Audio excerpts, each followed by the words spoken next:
Welcome. We have our Lucky Trader Lounge happy hour Thursday. Today, me and Tyler here. Um, we're gonna start with a little something different this time and go over a little bit of the rankings over the past week and what's sort of been the best in volume or just in general, sort of the top projects of the past week. So since the last time we talked, um, so here we're showing the project rankings page on luckytrader.com.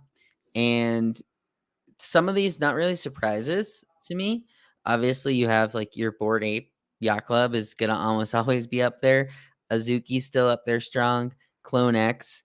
Um, and then Karafuru, I think a lot of that is still from more so last week than maybe Mhm. the last couple days, but they're still up there pretty high. And then, of course, MFers have had this big run this week. So, what sort of takeaways do you have from this list? Yeah, I have a few. Starting at the top of the board with Azuki's at, the volume is down 60% on the week at 10,000, which is still a huge number. But the floor is up 30%. And it's a similar story with Clone X. So Clone X volume is down 70% week over week, but the floor is actually steady at 14.5. And that's actually one of the most bullish indicators in NFTs that there is. When you're either accumulating at a price point or slowly moving up on lower volume. So is what that means is when the volume does inevitably come back, and it will for these big name sets, it's going to be a much quicker leveling up exercise. So I've been quite happy with the price action on Mizuki and Clonex over the week, and that's definitely a nice theme. I think that we've seen in a few sets. Yeah. Um, And one of the things that I'm starting to work on more is a weekly sort of blue chips kind of article, like a quick hits on what's going on with the blue chips. And I definitely think Clone X and Azuki have sort of um, you know, they have the stamp of approval, I'd say, at this point of being part of that blue chip, above 10 Ethereum, holding strong, even on a week where, I mean, it might be a little less volume than last week, but it's still 10,000 Ethereum worth of volume on secondary for Azuki. So it's still a pretty massive number in the grand scheme of things. So what do you think about these smaller ones that are up here? MFers kind of had that meme push this past yeah, week, and then Lazy Lions got added to a Coinbase uh, Twitter banner, and they have a huge push as well. it's so funny the things that can make these sets Yeah. run up, right? Just simply being included on a Coinbase Twitter banner was enough for the Lazy Lions. That just shows you how much money is on the sidelines waiting to jump in with any type of indicator, for a swing trade or whatnot. But I mean, MFers, man, you know, admittedly, transparently, I minted, three of these. I kind of sold them off at the Pico bottom in mid-December, so it's been a little painful to watch. Yeah. But these seem to have just universal approval right now. Market sentiment, they love these things. The community appears to be rabid and growing. I Yeah. keep seeing everyone who's just like printing followers on Twitter just from changing their PFP to an MFR. Um, and I'm seeing people are calling for 10 price targets, and you know what? I'm not going to bet against that. Yeah. Like, there's some real momentum behind this one. What have you been thinking Yeah. about this one? It's kind of like what happened with the Toads, but a little slower. Like the Mhm. Toads ran up a lot faster, but it was a similar idea of like the meme in Twitter push, people switching their profiles to it. It was big on the like Web 2 me versus Web 3 me, that meme that was going up. A lot of people are using MFers. And it's very basic, the images on there, but there's enough different ones that I think people um, have been pretty fine with. Yeah, I was similar. I think I had 2 early on. I missed out on the mint. It happened so fast, but, um, I got them around, I don't know, point 0.2, but Mhm. I don't think I saw them past point 0.5. The other thing, and this is sort of I had been noticing with a couple other collections in, first notably was the doodles, but there's a lot of derivatives coming out now for MFers. There was the ape MFers. I saw baby MFers yesterday, X MFers. There's just a lot of these derivatives, and I think when there's derivatives, that means people are connecting this style, even though it's just a stick figure, but they're considering this like stylistically a new type of NFT in a way. So I think that's been helping keep the floor up, and it got up to 3, which pretty impressive for how long it was staying at around 0.2. Yeah, I mean, just a huge win. Just one quick thought on the derivatives. So I used to kind of combine the whole CCO and derivatives narrative, and thinking like if the more folks who are involved with derivatives, the better for the home or native brand. I don't know that I really believe that anymore, mostly based on the use case from Toads and all the derivatives that came out that made some money in the short term, but all have since gone to zero as the Toads 4.2 has dropped from the big run up. So, I'm not totally sold on that narrative tied to Yeah. CCO, but Well, it's you less can't argue that that they're I hot. guess it's less the derivatives. Like I'm not saying to buy the derivative. It's Right. more so the base NFT of MFers. The fact that there's derivatives means there's like more eyes on MFers in that way. No, that's a great point, and totally agree with you there. Yeah. And then I don't know, were there other ones on here you want to touch on that Yeah, a jumped out? couple. So Tasty Bones, definitely I'd say a surprise, but it also might go to the overall theme that we're kind of seeing with a little bit of distrust in new projects. So that one came out. It was the low mint price, right, like 0.069. It rocketed up to 2.5 right off the mint, like right away, Yeah. and then it started dipping a bit pre-reveal. And then on the reveal, it's since pretty much dropped off pretty hard. It's below 1 ETH now. Um, Yeah. so Yeah, and that my one reaction to that, go ahead, Luke. yeah, I think it was 2 when we talked about him on Monday, Yeah. like right before the reveal. So we're down 60%. I think it's tied in just to the overall market sentiment right now of people don't want to pay 1 to 2 ETH for unproven new projects, right? Which is the right sentiment, right? That was too high of a price point for Tasty Bones. It was too high, for Cereal Club, for all those things, and Yeah. we've seen how that's played out. Now, I would say sort of off of that point, Eden Horde also new this week. However, that one just keeps going up. So do you think uh like Tasty Bones didn't have a high mint price, it just ran up fast, but then Eden Horde runs up, and do you think it's because it ran up later, like the sort of lag to it is why that one was seems to be holding up a little better? Yeah, you know what? I don't have a good read on Eden Horde. I have been following that one super Mhm. closely. I saw a few whales, major players are kind of getting in now, so that started to catch my attention. But this is just one that in a busy week I haven't personally had a chance to spend much time on. Yeah, and then I know we sort of talked about this on the side, and I just wanted to mention on the NFT worlds. That one got up over 10 ETH a floor this week, and part of that is due to they made an announcement that they are going to be releasing the they're calling it the player account system, so it's like a public beta for the in-game, and so I think people are chasing that with the WRLD token as well. So that I think is why it ran up. People seem to like it, and just the idea of these like land kind of games that can earn you passive income seems to be jumping. And then the other one is the psychedelics anonymous jumped out to me a lot this week. It ran up to almost 5 Ethereum of a floor. Do you know much about that one? I know that they came out probably a month or 2 ago. It might have been still in December then, and they had a little different sort of style to their art, but they've always kind of had a reasonable floor, but then this week it seemed to make a much bigger push. So that was another one that I just quickly wanted to note. Yeah, definitely a huge week for the Psychonon Genesis there. 2x improvement in their volume, 20% on the floor. I think back to NFT worlds for me, like what's really jumped out about that one is It's another one that seems to have just universal approval in the NFT Twitter sphere. You've got whales like Keyboard Monkey who are all in. You've got folks who have been tied into the project from the beginning who are now all in and holding. But for a metaverse land P2E type NFT, this might be number one now. Like no other projects in this sector really jump out to me.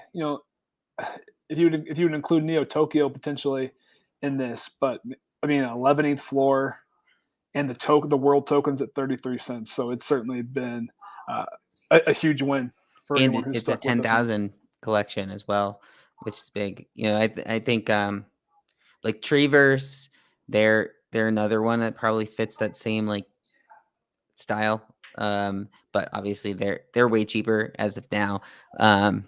But yeah, I think that's a pretty good grasp of it. Obviously, Cool Pets still sitting around too. They had that announcement earlier today where we're still just not sure when that game is going to start up. So still above 2, but it did get up to almost 3 the other day when they were trying to launch the game. So that one's still just kind of around the 2 range, not really doing much different. The other side, that TOS one, I think they're supposed to be revealing sometime this weekend. So that'll be one I'll probably watch. I did have a couple of those that I was just been sitting on. I kind of liked the art. They did a couple auctions yesterday that both went around 7 ETH.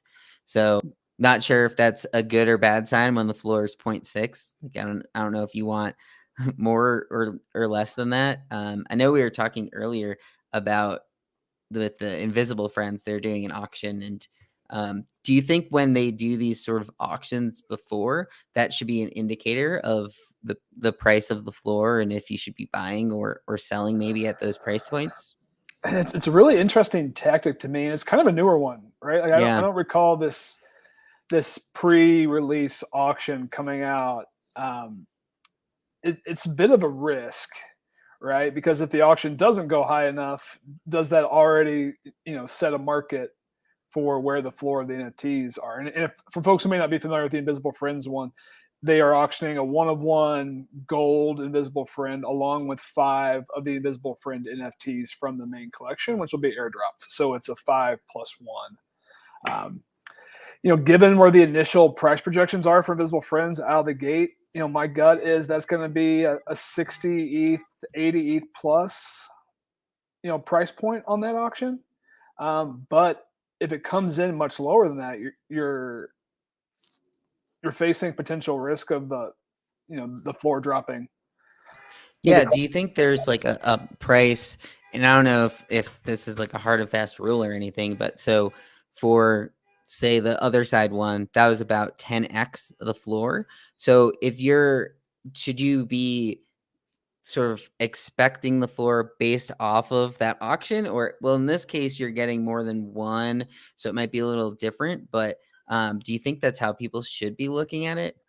The rule that I learned from Barat, one of the more trusted whales in NFT trading, is the rule for the most rares of a set is 40x floor.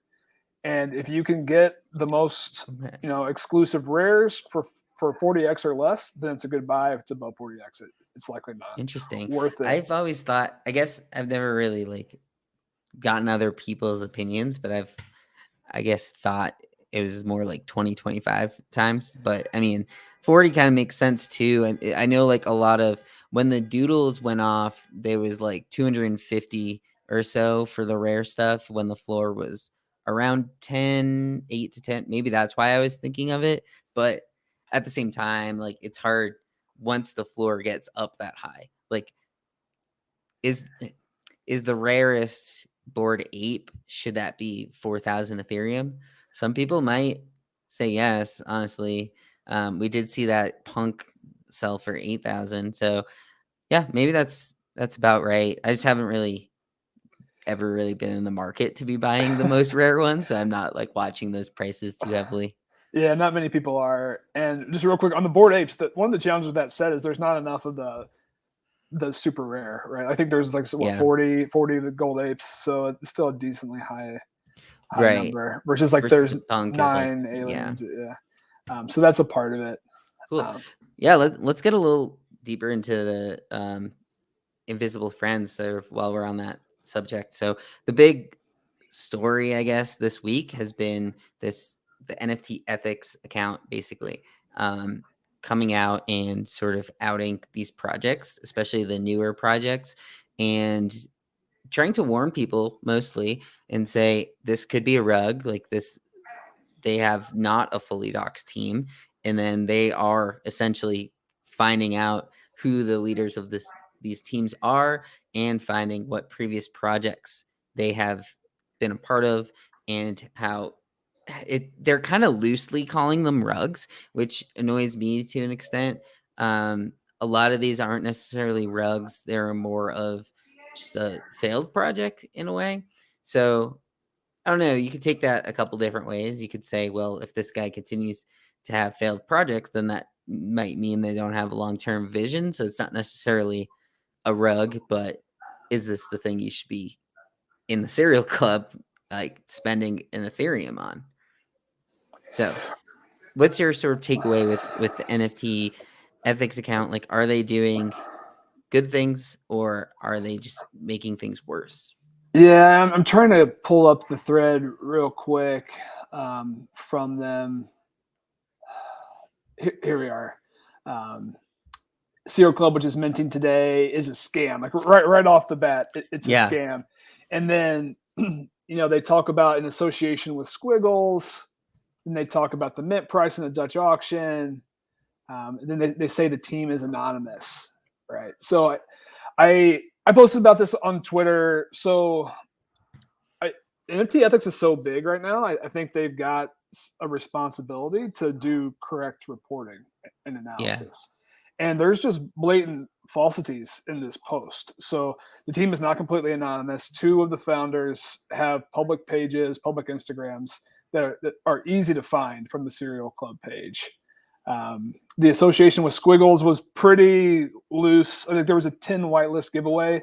That's pretty hard to call yeah, much of an association. And then one of the bigger parts was calling it a cash grab.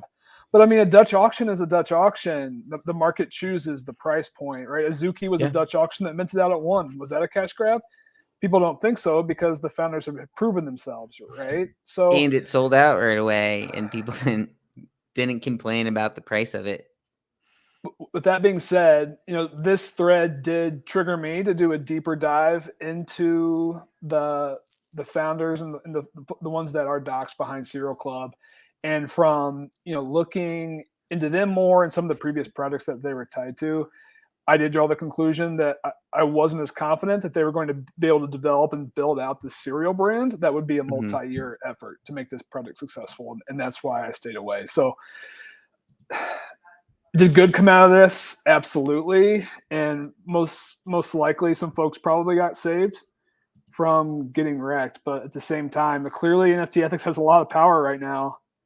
And if they get too power hungry and go after projects that, wrongfully so, right? Yeah, It could be impacting those founders who shouldn't, be facing yeah. that situation. So Yeah, it's a so mixed bag. for those, that might be unfamiliar, the way that their auction sort of went down was they had a half Ethereum price that was going to drop by 0.05 every 10 minutes, and there was about, I don't know, a couple thousand, like, right out of the gate at zero point 0.5, and then they were going to have for the whitelisters, they were going to, the next day, pay half the price of what the Dutch auction ended at. So basically, a lot of people were going at first, and then it sort of stopped a little, and there weren't many people buying after that initial push, and then it got to around zero point 0.4 Ethereum in the auction, so 20 minutes in or whatever, and then it paused. So it paused. Then they came out and said there was an issue that they had to go over. People weren't able to mint from the contract. And this goes back to similar with CloneX, where do you believe them or not? It's hard to but especially after this NFT ethics post, their posts, you almost have to have everything perfect after in order for people to still be confident in you. And so some people, I think, got sketched out about that. A few hours later, they reopened it at 0.35, and then it ran all the way down to 0.1. But once it hit 0.1, it like immediately sold out pretty much. So it's sitting above, yeah. So it's around 0.18 for the floor. Whitelisters have had 24 hours. I think that ends at 6 Eastern today, to mint. So there's still like 400 people that can mint their whitelist, which is at 0.05. So it'll be interesting to see, because after that, they said it's going to be 4 days until the reveal. So it's kind of leveled around this 0.2 range, which, I mean, the whole idea of this cash grab, right? It's like, well, it seems like the market has decided that the price is around 0.2. So I don't necessarily think it was bad that they started at 0.5. But obviously, I think this NFT ethics has gotten people scared away. So that side of it, maybe not great. But like you said, it gets people to look further into it as well. Yeah, so I mean, ultimately, that is a good outcome, right? And for me personally, it forced me to go do deeper research on the founders, which I would argue everyone who's buying into new NFT products should do, right? Previously it was the spray and pray method that we all followed in 2021, right? Where you just tried to mint everything, and your 10x's or 100x's you would hope would outweigh, the zeros. But with these higher price points, that method doesn't work anymore. So you have to be more confident in your investment thesis. And, my current perspective is if you can't create an investment thesis for buying into a project that's more than, oh, I think this could run, then you probably shouldn't mint it. Yeah. And so hopefully that is an outcome that folks start to think a little more critically, before they just blindly ape in to these new ones. Yeah. And then as a quick side note, they came out with another post afterwards with Serial Club specifically that like was outing one of the founders, and it had, I feel like, even less backup to it. So it's kind of hard. It's almost like they're trying to warn people, but they don't always have as much detail as when they outed Beanie. So it's a little tough to see. But the newer one they had was this weather report. They came out, and there are a couple things involved with it. I want to say the weather report one is probably more like I'm going to avoid it based off of it. I still minted my Serial Club, but obviously, like, it would have been a more difficult decision at 0.25 versus 0.05 to mint the whitelist. So I don't know. For me, this weather report one was basically talking about how they took the art, they got rid of their artist, and then yesterday there was some Twitter Spaces from the weather report themselves, and I listened in for a little bit, and I just feel like they were sort of digging their own grave to an extent and making things worse when maybe they thought they were making things better. So that's the side of this one where, like, I looked at it and I think I'm avoiding the weather report one. What was your take on the weather report?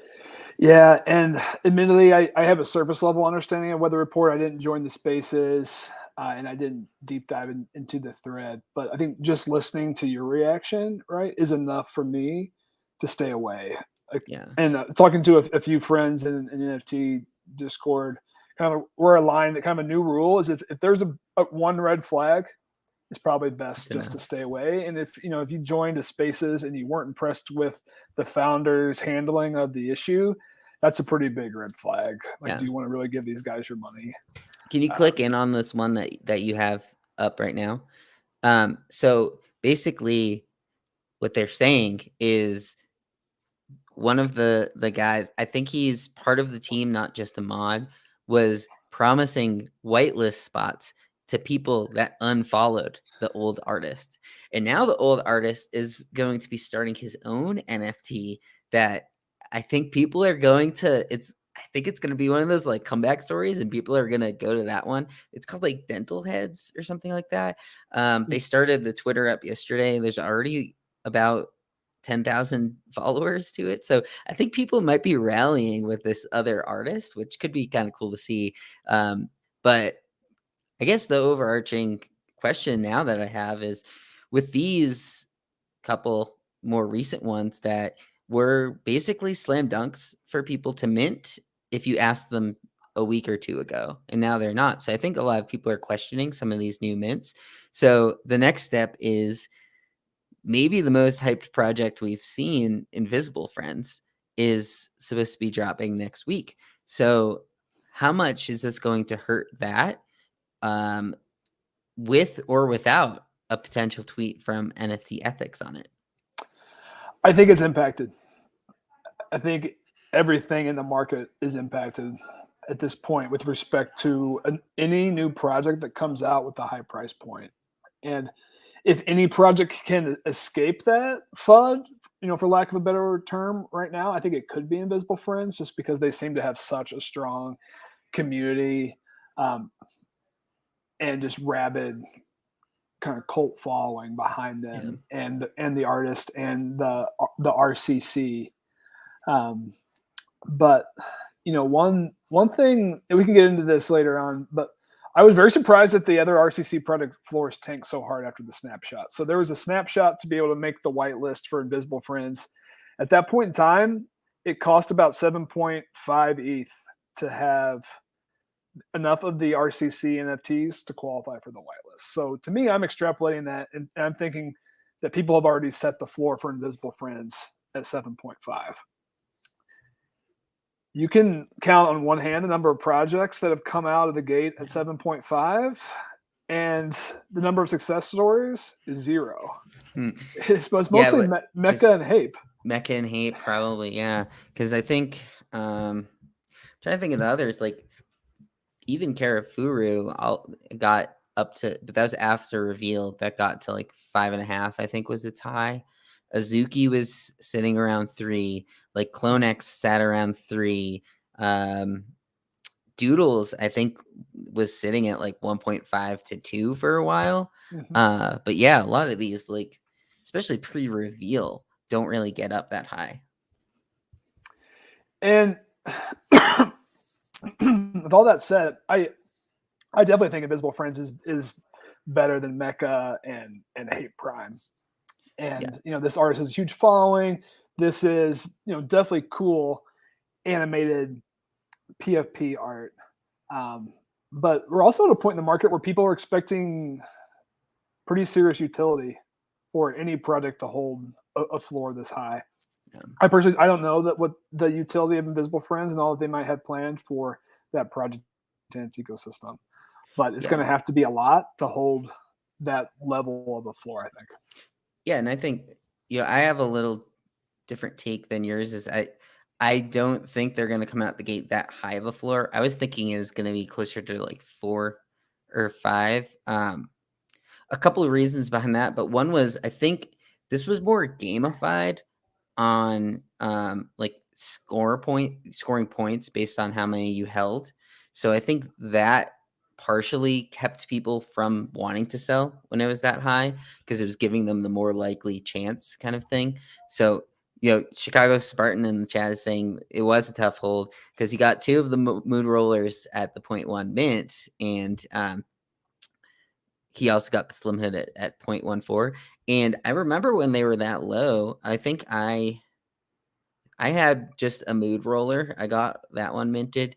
I sold it probably around like 0.3 or so. Like I didn't hold it that long, but I wasn't sure how far away Invisible Friends was. And that was still like part of the speculating time on if you needed to even hold either.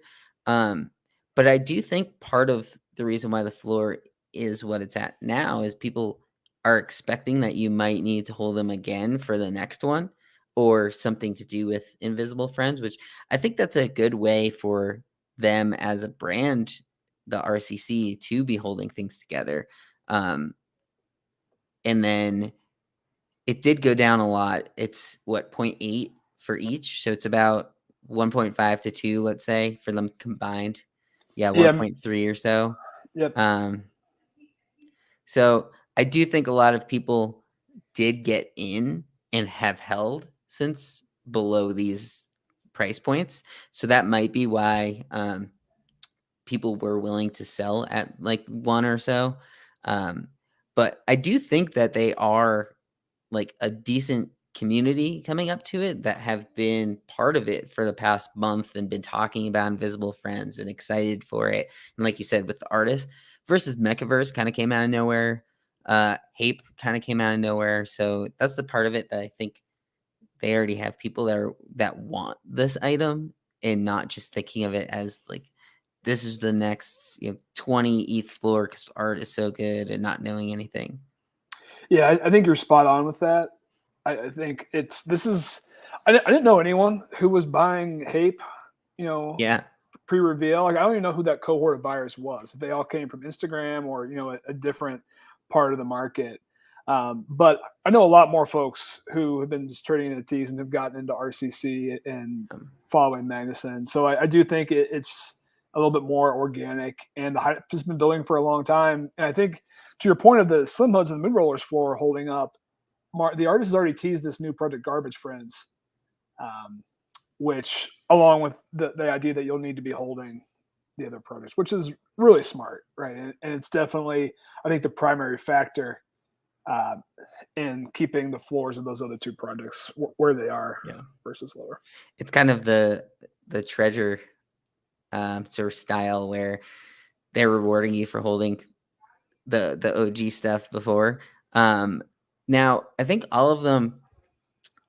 Spartan's also saying they are about to have a nice little fundraising round as well, so they will have more resources and from all that secondary um, to be able to come through with roadmaps if they choose to, obviously. But now Slim Hoods was the first one, right? So I always think of it, if you think of this more like how the Bored Apes started, they came out with the Kennel Dogs, they came out with the Mutants, but the Bored Ape was the first one, and that's been the one you need for everything. But now what's sort of weird to me is this Invisible Friends is now the third one. Why should that one have the highest floor of all of them? And I think it's just because of the artistic style and just essentially how cool everyone thinks this project is. Yeah. Is my take on it. But we'll certainly see. It's just so funny, like the narrative, like it's going to be okay for everyone to pay 0.25 to the Invisible Friends team at Mint, right? Because everyone believes in the project and the artist and whatnot. But it wasn't okay for Serial Club. And I think it's just important to see like who makes that decision. Is it NFT ethics who makes the decision? Yeah. But like they're not going to impact the mint out process because that community is already so dialed in. Well, I think Yeah. what it could potentially impact is the floor price out of the gate. But again, we'll see. Yeah. Cool. Gotta do a little pivot here.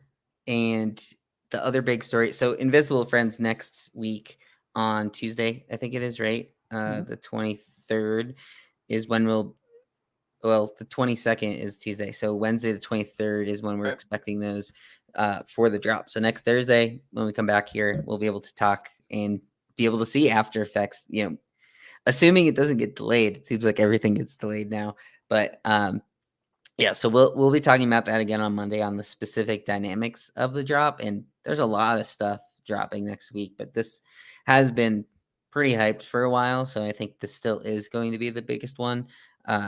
But let's talk about the other big thing that came out this week is this X2Y2 Marketplace and another airdrop that people are able to claim, but then it got shut off, I don't know, a couple hours after it opened, and people that got in or bought in early on have been pretty rewarded since the APR is at one point it was 10,000%.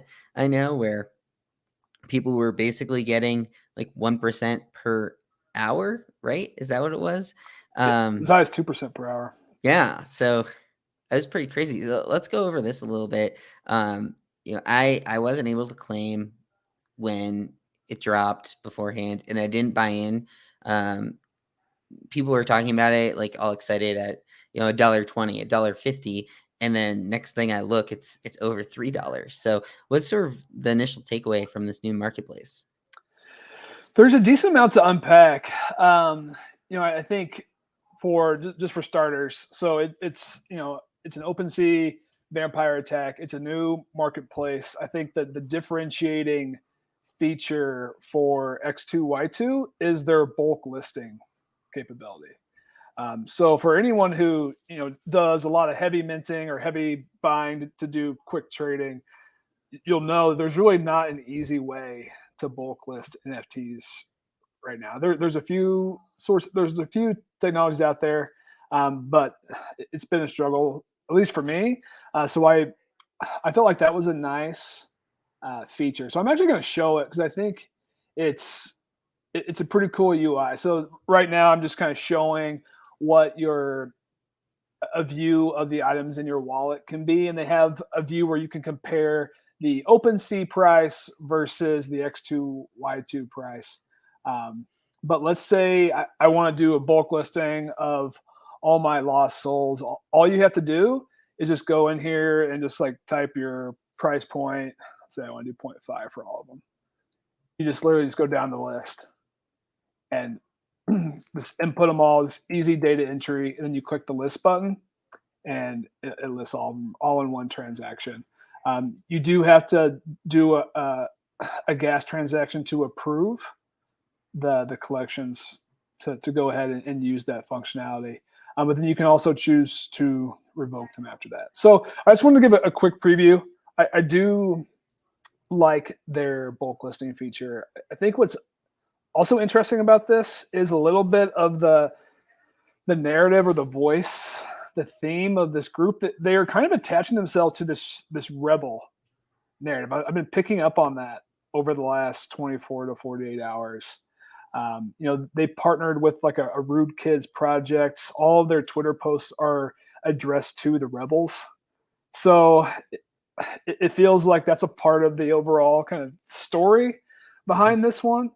And it's also tied into their tokenomics. I'm not going to go full in depth into those, but essentially they capped the tokens at 1,000 per. So your biggest OpenSea whale who did 100 million in volume is still only going to get 1,000 tokens. And I think the cutoff was 30 ETH. So anyone who traded more than 30 ETH is getting 1,000 tokens. And then it's a sliding scale downwards. That's their way of not really creating a more distributed holder base, and not having the potential value of the tokens being in just a handful of folks. Yeah. I personally, not to like call myself a whale or anything, but I personally don't like when they do it that way. I almost think they either had to cut it off at a higher number, or make like tiers, maybe kind of like how Looks had tiers instead. Because I do think that the whales are helpful for driving the market, because they're the ones that are going to be pushing it on Twitter, pumping their own bags and to an extent. But you want the people who are going to use it more to be the ones earning more already. And, if someone has heavy bags that they're trying to list on there to really get more of the rewards, I think if they were already starting with more tokens and, getting a few $100s a day right now, I think it is, if you have the 1,000 tokens. But yeah, what if they had 5,000 tokens and that's like 1,000 a day to start? They're more likely to use this marketplace, I think, because they want to be continuing to stack those tokens. And I mean, we haven't really seen a ton of volume on this platform yet. And I think part of it has to do with that. It's a fair point. I think my counter to you would be, this is a way to find organic whales that want to be X2Y2 whales. And what I mean by that is we've already seen some big NFT traders choose to build large positions and buy over the counter. So the claim is still paused, but the liquidity pool is live. So there's plenty, like millions bought and sold per day. Off the top of my head, there's Anonymous X, Mando and OSF, who made some pretty big names. They all bought in with decent sized stakes, and now we've seen them start to promote the platform a bit. Yeah. Versus if you just airdropped Pranksy, KBM, all these guys tokens. If they just take a quick look and don't like it, then they're gonna dump, and then what can happen rapidly is if the whales start dumping early, it's pretty much good game, right? Yeah. And the token just drops to zero, then people don't even bother to claim. So it's it's a gambit for sure, and we'll see how it plays out when the claim does finally open up to everyone. I think it's supposed to open in the next 12 hours. Yeah.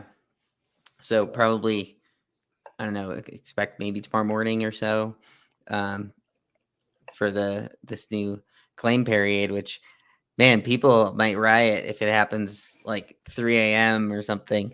But it's the type of thing where this is a new marketplace, but I don't want to call it oversaturated by any means, but people just saw what happened with looks, and it'll be interesting to see if they think, oh, this is going to be the same. Oh, there's going to be all this wash trading, or now that they've seen one of these other competitors to OpenSea, I think it changes the way that they look at it.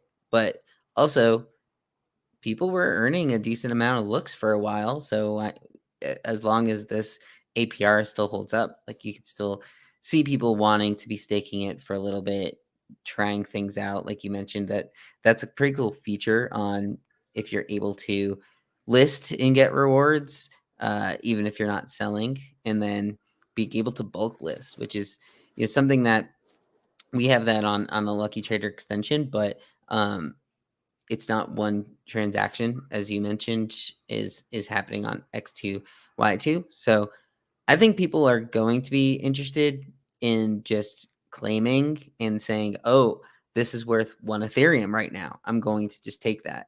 And that's the side of it that I think with like whales that are getting maybe 5 Ethereum, but they're a whale, so like 5 Ethereum doesn't really mean as much to them. That's why maybe I was thinking instead of 30 ETH, maybe it should have been like 100 ETH.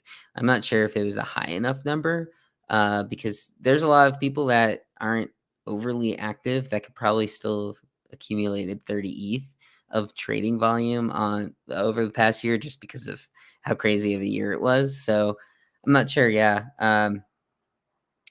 That's what Spartan's saying as well, is it's hard to turn it down if you're getting more than a free Ethereum, especially when it's $3 plus.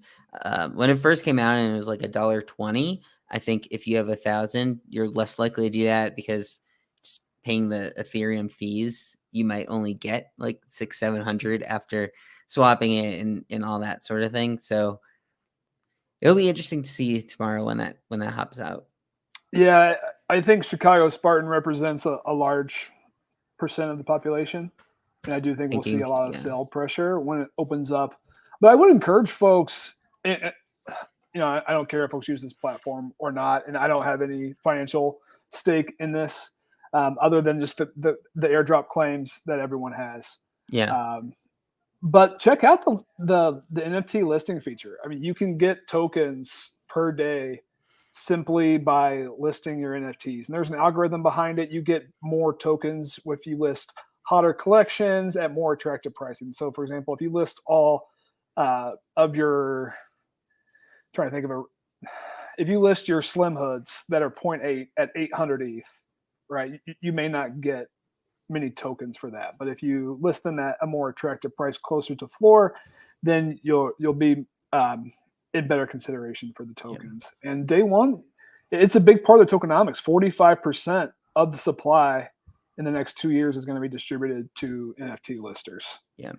So they're trying to solve that side of where LooksRare fell down, right? Like the problem with LooksRare is that there aren't palatable listings. So people go to buy there, the floor price is higher, there's less supply, so then they just exit out and go back to OpenSea. So this is X2Y2 trying to combat that, but you're spot on. They don't have any buy pressure. They did $10,000 USD yesterday in volume, so it's a big hill to climb. Yeah, it's almost like people have to start using it and seeing those benefits.